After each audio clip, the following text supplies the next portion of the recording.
Hello សួស្តីអ្នកទាំងអស់គ្នាបាទជួងវិលត្រឡប់ជួបគ្នាម្ដងទៀតជាមួយនៅរឿងរាជបល្ល័ង្កត្រាចរទីទេពនៅភាគទី153បន្តទៀតអញ្ចឹងថ្ងៃនេះខ្ញុំបានការថ្មីទើបតែសាកសំឡេងបាទថ្មីក្តៅអញ្ចឹងដឹងថារសជាតិវាលឺខ្លាំងជាងមុនប៉ុណ្ណាក៏ប៉ុន្តែខ្ញុំសូមអធិស្ឋានផងរាល់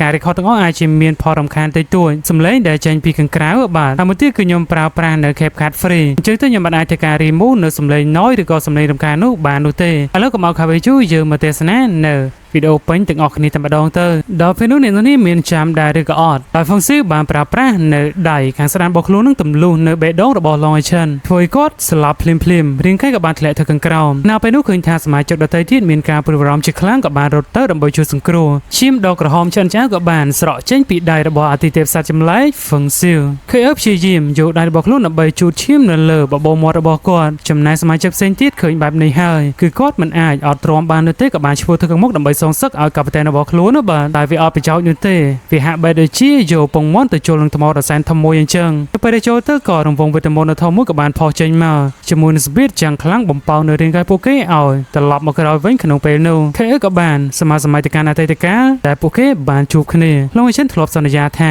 បើសិនជាបងបានជួបអូនមុននេះបន្តិចបងប្រកាសជាអាចការពារអូនបានមិនខាននោះទេហើយចាប់ពីពេលនេះទៅបងនឹងឲ្យអូននៅម្នាក់ឯងនោះឡើយប្រឈមមុខជាមួយនឹងពិភពមួយនេះពួកគេនឹងកំដរគ្នាពួកឯខៃអឺហាក់បីដូចជាខឹងសម្បាជាខ្លាំងក៏បានបើកភ្នែកឡើងជាមួយនឹងធម្មពលនៃអតិទេពមរណៈចេះយ៉ាងសន្ធោសន្ធើក៏បានកំទេចនៅសម្ពាធយ៉ាងខ្លាំងរបស់អតិទេពសត្វចម្លែកក្នុងពេលនោះអតិទេពបិសាចអជាស្រ័យអ្វីបានជាពួកឯងហ៊ានធ្វើបាបនៅមនុស្សជាស៊ីស្រឡាញ់របស់យើងផងពួកឯងអាការ៉េនឹងភ្ញាក់អើខ្លាំងមែនទែនមិននឹកស្មានថានាងការពាររបស់អតិទេពបិសាចនាងអាចកំទេចដោយចំហាយនៃធម្មពលដ៏ខ្លាំងក្លាបែបនេះនោះទេក្រណាជាងលឿក៏បានឈ្មោះមកជាមួយនឹងអាវុធនៅក្នុងដៃស្រាប់ចាប់ផ្ដើមកាប់ទៅលើបិសាចទាំង3ហើយនាងមិនដោះលែងសំបីតែម្នាក់ធ្វើឲ្យស្ដេចបិសាច Fonsi មានការភ្ញាក់អើខ្លាំងមែនទែនប្រើប្រាស់នៅកណ្ដៀវកាប់មួយទំហឹងតែពេលនោះដែរក៏បានលេចចេញនៅរនាំងការពារដ៏ខ្លាំងក្លាមួយទប់ទល់នឹងអាវុធរបស់នាងស្ដេចបិសាច Fonsi ក៏បាននិយាយទៀតថានាងគឺជាមនុស្សដែលសំខាន់បំផុតរបស់គាត់ឆ្នេះយើងបានសន្យាហើយថាយើងនឹងមិនសម្លាប់នាងនោះទេក៏បានលើកនៅដៃដែលបានមុតឈាមថ្មីបាទប្រាស់តែម្រាមដៃចង្អុលមួយក៏បានចុចចំថ្ងាប៉ោងនៅរាងកាយរបស់ខៃអឺ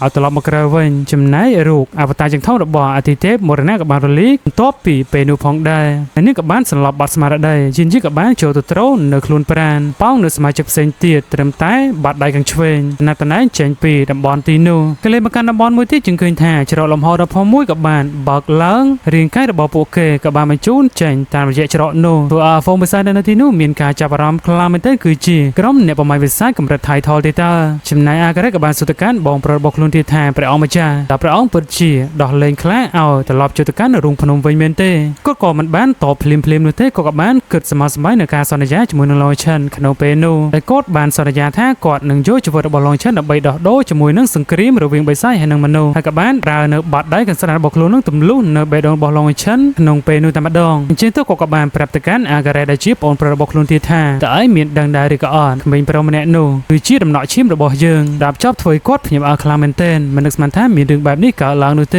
េបងប្រុសទាំងពីរក៏បានកលេចមើលមុខគ្នាទៅវិញទៅមកស្ដេចបិសាច Fonsi ក៏មិននឹកស្មានថាគាត់ខ្លួនឯងដោយផ្ទាល់បានសម្លាប់នៅសាច់ញាតិរបស់ខ្លួនបាទដោយផ្ទាល់ដៃនេះក៏អាចចាត់ទុកថាដោយសារតែគាត់គ្មានជំរឿបើសិនជាគាត់មានជំរឿនោះគឺគាត់នឹងមិនធ្វើនោះទេបងចិនត្រូវដូចជាក្មួយប្រុសរបស់គាត់ជាឃើញថានៅតំបន់ខាងក្រៅតែជាតំបន់របស់បិសាចដដែលបាទពួកបិសាចជាច្រើនក៏បានឈ្មោះមករកពួកគេណាពេលដែរហើយក៏បានស្លាប់បាត់ស្មារតីដូចគ្នាហើយហ្វូងបិសាចដែលឈ្មោះមករកពួកគេមិនតិចគ្នានោះទេបាទគឺច្រើនខ្លាំងណាស់លើកអាវុធដើម្បីត្រៀមចាត់ការតែចូលគីបន្តិចនឹងក៏ស្រាប់តែលំហមួយក៏បានប្រេះឡើងជាមួយនឹងនាគសួរពួកគេក៏បានអោនក្បាលគោរពទៅកាន់ស្ដេចបិសាចក្នុងពេលនោះភ្លាមហ្វុងស៊ីក៏បានដាក់បញ្ជាទៅកាន់ជំរំបិសាចទាំងអស់ផ្សព្វផ្សាយនៅបញ្ជារបស់ខ្លួនមិនឲ្យធ្វើអ្វីពួកគេនោះទេហើយអនុញ្ញាតឲ្យពួកគេនឹងចាក់ចេញពីតំបន់បិសាចរបស់ខ្លួនថែមទៀតមើលនៅឯច្រកទាំង6តែប៉ះគ្នានៅតែបន្តចាំងខ្លាំងក្លាហើយវាប្រហែលគឺគ្រប់ច្រកតែម្ដងពួកគេមិនលើកលែងសូម្បីតែម្នាក់ត្រូវតែកំទេចនៅច្រកទាំង6ចោលការវិភាគរបស់ពួកបិសាចគឺខ្លាំងក្លាមែនទែនខណៈពេលនោះដែរក៏មេតបបិសាចម្នាក់នឹងក៏បានរាយការណ៍ទៅកាន់កូនចៅរបស់ខ្លួនទៀតថាព្រះអង្គម្ចាស់បានដាក់បញ្ជាសង្គ្រាមនៅលើទឹកដីពិសិដ្ឋមួយនេះត្រូវបានបញ្ចប់ក្នុងពេលនេះឲ្យបញ្ជានៅកងទ័ពរបស់ខ្លួនដកថយព្រោះថានេះគឺជាបញ្ជារបស់ព្រះអង្គម្ចាស់អ្នកខ្លះក៏ដកថយតែអ្នកខ្លះទៀតនៅរឹងក្បាលបាទតែក៏ត្រូវគ្នាវានឹងប្រាប់ទៀតថា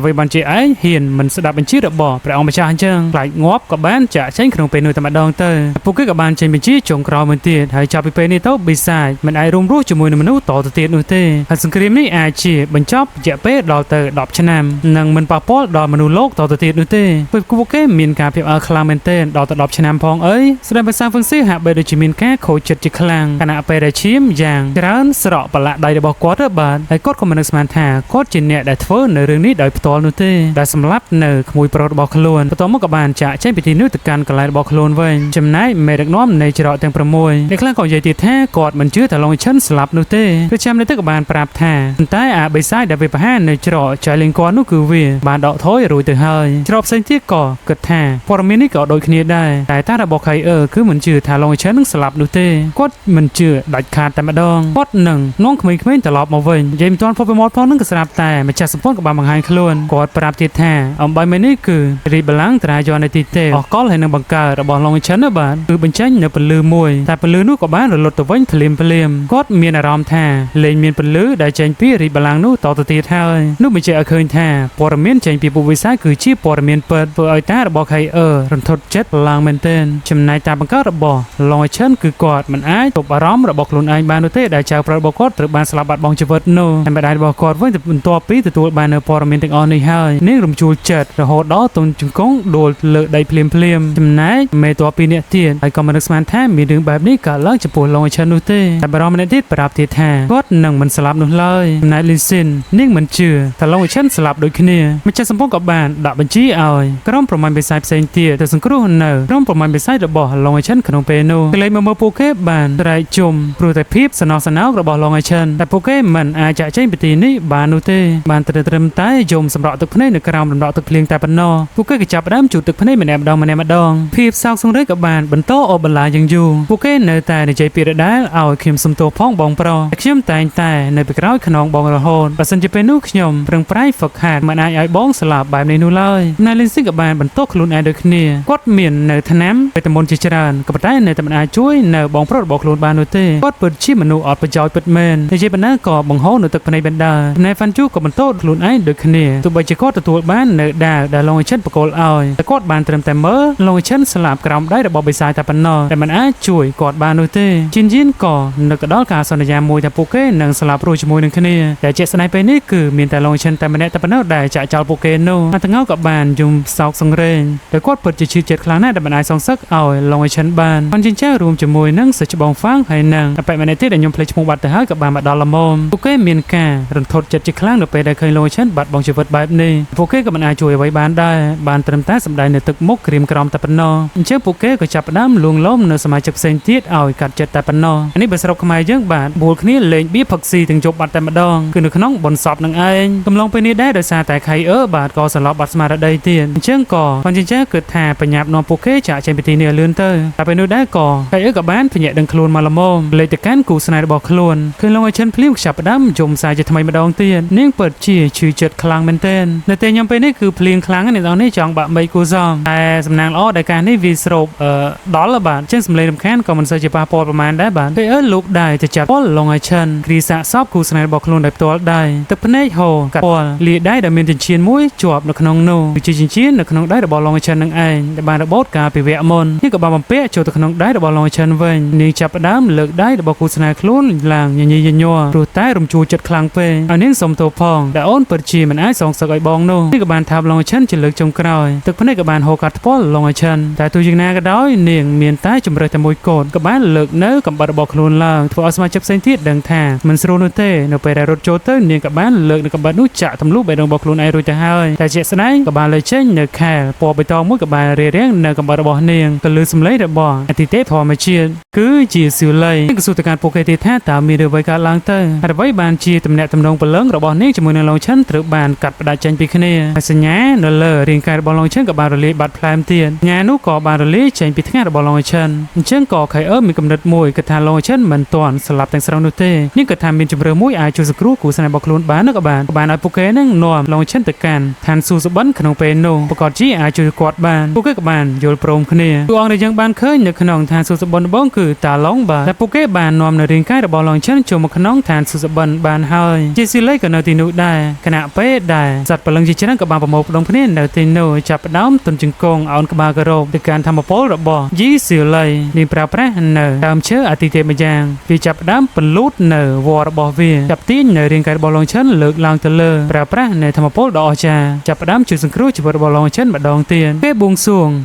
វាដំណើរការថាទាំងអាចជួយសង្គ្រោះជីវិតរបស់ឡងចិនទៅចោះទីស៊ីលេក៏បានបញ្ចូលនៅធម្មពលដែលចេញពីដើមឈើនោះហើយហ្វូងនៃសត្វស្លាបជាច្រើនក៏បានហោះឆ្វែលកឡើងជំវិញរាងកាយធម្មពលពោបិទងនៅតែចេញពលឺយ៉ាងខ្លាំងក្លាចេញពីរាងកាយរបស់ឡងចិនគឺក៏បានស្រែកយ៉ាងលឺមកផុតកាប៉ាតេនក្រុមរបស់ជើងត្រូវបានជួយសង្គ្រោះហើយបួននៅលើរាងកាយរបស់ឡងចិនក៏បានជាសះស្បើយឡើងវិញជាងគិតថាពេលនេះកាប៉ាតេនរបស់ខ្លួននឹងរស់ឡើងវិញហើយក៏គិតថាអញ្ចឹងដែរបាទរូបអបតាររបស់អាទិទេពធម្មជាតិក៏បានរលាយបន្ទាប់ពីពេលនោះរាងកាយរបស់ឡងចិនក៏បានធ្លាក់ទៅខាងក្រោមវិញក៏ព្យាយាមស្ទាបនៅបេះដូងរបស់ឡងចិនក៏ប៉ុន្តែវាមិនលោតទៅសោះនាងចាប់ផ្ដើមសោកសៅម្ដងទៀតនៅពេលដែលពិនិត្យនៅដង្ហើមរបស់ឡងចិនមិនមានខ្យល់សូម្បីតែបន្តិចគឺមិនមានដង្ហើមនោះទេអត់ប្រចោចនោះឡើយធ្វើពួកគេនឹងគឺខកចិត្តសាជាថ្មីម្ដងទៀតជីស៊ីលីប្រាប់ទៀតថាបេះដូងរបស់ឡងចិនត្រូវបានកំទេចអស់ហើយមិនអាចជួសជុលនៅបេះដូងត្រឡប់មកវិញបាននោះទេបើសិនជារាងកាយដែលបានកំទេចក៏របួសដែលធ្ងន់ធ្ងរគឺអាចជួយសង្គ្រោះបាននាងគិតថាមានតែវិធីមួយទៀតគឺពឹងទៅលើអាទិទេពតែប៉ុណ្ណោះដែលអាចបង្កើតនូវច្បាប់ជួយសង្គ្រោះនៅជីវិតរបស់ឡងចិនបានប៉ុន្តែដោយសារតែនាងគ្រាន់តែជារូបរាងកាយនៃអាទិទេពធម្មជាតិតែប៉ុណ្ណោះនេះមិនអាចបង្ហាញនៅធម្មពលរបស់អាទិទេពពិតប្រាកដបាននោះទេទាល់តែអាទិទេពជាក់ស្ដែងបាទទើបអាចបញ្ចេញនៅសមត្ថភាពរបស់អាទិទេពជាងពេលនេះគាត់ហើយនឹងតាឡុងជួយរក្សានៅព្រលឹងរបស់ឡងចិនរយៈពេល7ថ្ងៃដើម្បីឲ្យពួកគេស្វែងរកនៅជំនួយតែខៃក៏គិតទៀតថារក្សាព្រលឹងបាក់បាយរយៈពេល7ថ្ងៃបានស៊ីមិនដឹងថាស្វែងរកអ្នកណាដើម្បីជួយឡងចិននោះទេពួកគេនឹកមិនឃើញនោះឡើយទីស៊ីលេក៏បាននឹកឃើញថាមានកន្លែងមួយឲ្យពួកគេសាកល្បងទៅក៏សួរទៀតថាតើកន្លែងណាគឺនៅក្នុងប្រាសាទអកលគឺមានដាននៃធម្មពលរបស់អាទិទេពដែលនៅទីនោះនាងមានអារម្មណ៍ថាដូចជាមានម្នាក់នៅក្នុងនោះប្រកាសជាអាចជួយសង្គ្រោះឡងចិនបានអញ្ចឹងទៅកៃដឹងថានោះគឺជានរណាហើយគឺជាអាទិទេពអេឡិចត្រូនុចនៅក្នុងរឿងសូឡែនគេហៅថាយេឡៃកេស៊ីនៅក្នុងរឿងនេះគឺគេហៅថាអេឡិចត្រូនុចវិញតែដោយសារតែពេលនេះគឺឡងចិនស្លាប់បាត់ទៅហើយអញ្ចឹងពួកគេមិនអាចចូលទៅក្នុងប្រាសាទអកលបាននោះទេតែខៃក៏នឹងសាកល្បងបាទក៏លើកដៃប៉ះចំទ្រូងដើម្បីស្រូបនៅខ្សែកដែលអេឡិចត្រូនុចបកលឲ្យគាត់តែពេលនោះក៏លើសំឡេងអ្នកការពារតូចសួរទៀតថាតើមានអ្វីកើតឡើងទៅខៃក៏សូមឲ្យអ្នកការពារតូចនឹងនាំខ្លួនទៅក្នុងប្រាសាទអកលផងពួកគេក៏ត្រូវបាន teleport ចូលមកក្នុងប្រាសាទអ្នកការពារតូចនឹងក៏សួរទៅកាន់អ្នកនាងម៉ាក់ថាតើមានអ្វីកើតឡើងចំពោះលោកម្ចាស់ទៅប្រាប់ថាពេលនេះឡងចិនជួបគ្រោះថ្នាក់តែណាអាទិទេពអេឡិចត្រូនុចទៅតែគាត់ប្រកាសជាអាចជួយសង្គ្រោះឡងចិនបានកាពីទៅក៏ប្រាប់ទៅវិញទៀតថាខ្ញុំនៅទីនេះយូរហើយមិនដែលជួបអាទិទេពអេឡិចត្រូនុចនោះទេគាត់គ្រាន់តែដឹងថាអាទិទេពអេឡិចត្រូនុចពេលនេះគឺកំពុងតែដេកលងលក់ដូចជាខ្ជិលមែនទែនជាអាទិទេពផងគិតតែពីដេញអញ្ចឹងកន្លែងហ្នឹងគឺខ្ញុំបញ្ជាក់បន្តិចទៅបាទអាទិទេពអេឡិចត្រូនុចមិនមែនជាអាទិទេពដែលមានជីវិតរស់រាននោះទេវាប្រៀបបានដូចជាបំណែកនៃធម្មពលដែលនៅសេសសល់តែប៉ុណ្ណោះដូចជាព្រលឹងបាទអញ្ចឹងទូទៅគឺតែងតែដេកដើម្បីអីគឺដើម្បីរក្សានៅកម្លាំងហើយនៅ restore នៅធម្មពលរបស់ខ្លួនដែលបានបាត់បង់នោះត្រឡប់មកវិញគឺនៅពេលដែលប្រើម្ដងហើយគឺគាត់តែងតែដេកដើម្បី restore នៅធម្មពលបែបនេះនោះឯងហើយពេលនេះអាទិទេពអេឡិចត្រូនុចស្ថិតនៅក្នុងជាន់ទី7គឺជាជាន់ដែលខ្ពស់ជាងគេបំផុតបើចង់ដែលគាត់ឲ្យភ្ញាក់ឡើងនោះគឺត្រូវតែធ្វើទៅតាមច្បាប់ដែលបានរៀបចំនៅក្នុងប្រាសាទអកលនេះដែលវាមានដល់ទៅ7ថ្នាក់ព្រោះយ៉ាងណាពួកគេត្រូវតែ challenge បាទឆ្លងឲ្យផុតនៃជាន់ទាំង6ជាមុនសិនទើបអាចឡើងទៅកាន់ជាន់ទី7បានគឺត្រូវតែយកឈ្នះហើយនឹងគ្រប់គ្រងនៅអ្នកការពារពិសិដ្ឋទាំងអស់បាទដូចជា12នាក់ណោះធ្វើឲ្យលីនស៊ីនឹងភ្ជាប់ឲ្យខ្លាំងមែនទែនត្រូវ challenge ជាមួយនឹងអ្នកការពាររបស់អាទិទេពផងអីអានេះមិនរាប់បញ្ចូលជាមួយនឹងមេដឹកនាំ4នាក់ទៀតនោះប៉ុន្តែនិយាយបាទអ្នកការពារពិសិដ្ឋចំនួន8នាក់ហ្នឹងគឺខ្លាំងលើពីសមត្ថភាពរបស់ពួកគេទៅហើយចុះតម្រាំតែនិយាយអំពីមេដឹកនាំ4នាក់ទៀតតែពួកគេមានសមត្ថភាពណាយកឈ្នះទៅតែជីនក៏គិតថាមិនខ្វល់ថាអ្នកការពារខ្លាំងប៉ុណ្ណានោះទេពួកយើងត្រូវតែសាកល្បងណៃហ្វាន់យូប្រាប់ថានៅក្នុង level មួយគឺមាន level តូចៗនៅក្នុងនោះជាច្រើនទៀតហើយពួកយើងពេលនេះមានពេលត្រឹមតែ7ថ្ងៃតែប៉ុណ្ណោះខៃគិតថាវាគ្រោះថ្នាក់ខ្លាំងណាស់ក៏បានឲ្យបានចិញ្ចានឹងចាក់ចេញពីទីនេះទៅកាន់សម្ព័ន្ធជាមុនតែគាត់សូមបដិសេធតែគាត់នឹងនៅជាមួយនឹងអ្នកទាំងអស់គ្នាដើម្បីជួយសង្គ្រោះឡងចិនដោយសារតែពួកគេក៏ធ្លាប់ពាក់នៅជីវិតរបស់ឡងចិនដល់ពេលដែលត្រូវតបស្នងវិញហើយសម្បីតែសាច់បងហ្វាងក៏នៅទីនេះដើម្បីជួយពួកគេផងដែរអញ្ចឹងឡងចិននេះខៃក៏និយាយថាល្អខ្លាំងណាស់អញ្ចឹងពួកយើងនឹងទៅរួមគ្នាតែម្ដងគេចាប់ផ្ដើមគ្រានៅសាកសោតរបស់ឡងចិនក្នុងពេលនោះសន្យាថានឹងមិនបកក្រោយនោះទេទោះបីជាពួកគេត្រូវស្លាប់ក៏ដោយក៏បានឲ្យអ្នកការពារតូចចាប់ផ្ដើមដំណើរការនៅតេសនោះក៏បានលើកនៅញញួរដំមួយពើងធម្មពលជាងខ្លាំងក៏បានផុសចេញមកអញ្ចឹងពេលនេះអ្នកការពារតូចអាចជួយពួកគេនៅរឿងមួយគឺកម្ចាត់ចោលនៅរង្វាន់បាទសម្រាប់ផ្ដល់ឲ្យនៅតេសនីមួយៗបាទទុកតែត្រូវបញ្ចុតជាមួយនឹងអ្នកការពារពិសិដ្ឋទាំង12នាក់តែប៉ុណ្ណោះអញ្ចឹងធ្វើបែបនេះអាចជារក្សានៅពេលវេលាឬក៏ជួយកាត់បន្ថយនៅពេលវេលាចំណាយយូរឲ្យពួកគេផងដែរនេះគឺជានៃជាន់ទី1ដែលត្រូវបញ្ចុតជាមួយនឹងអ្នកការពារពិសិដ្ឋបើយ៉ាងណាក៏ដោយត្រូវតែឆ្លងឲ្យផុតនៅជាន់ទាំង6ហើយពេលនោះជាន់ទី7នឹងលេចឡើងមកដោយខ្លួនឯងអ្នកការពារទៅក៏បាន ដាស់តឿនឲ្យអ្នកនាងម៉ាក់របស់ខ្លួននឹងប្រចាំប្រចែងខ្លួនផងហើយស្ថានភាពរបស់លោកម្ចាស់សម្ដេចឡងឈិនពេលនេះគឺអាចជាត្រូវ reset បាទឬក៏ restore នៅស្ថានភាពរបស់ Eternal Tower នឹងត្រឡប់មកវិញទាំងអស់អញ្ចឹងពេលនេះគឺអ្នកការពិសិដ្ឋនឹងមិនស្គាល់ពួកគេតទៅទៀតនេះទេហើយក៏មិនលើកលែងឲ្យពួកគេដែរបាទហើយអ្វីដែលរឹតតែពិបាកសម្រាប់ពួកគេទៀតនោះគឺ Tower កលនេះមិនអាចជួយ restore បាទនៅរបួសឬក៏ជីព្យាបាលនៅរបួសរបស់ពួកគេត្រឡប់មកវិញនោះទេមានរបួសហើយគឺរបួសរហូតតែម្ដងអញ្ចឹងអាចប្រឈមមុខនឹងការស្លាប់រស់បានតែគេប្រាប់ទៀតថាមិនបញ្ហានោះទេពួកគេត្រូវតែលះបង់ត្រូវតែជួប Electronus ជួយលងចិត្តនេះបានគ្រាន់តែឲ្យគូស្នេហ៍របស់ខ្លួនរងចាំនាងបន្តិចសិនទៅពួកគេក៏បានបន្តដំណើរក្នុងពេលនោះចាប់ផ្ដើមឡើងទៅចិត្តដែរនៃតែទី1សូមរឿងរបស់យើងក៏ស្លេតតែប៉ុណ្នេះសូមអធិស្ឋានរកកំហុសខុសឆ្គងនៅក្នុងវីដេអូមួយនេះផង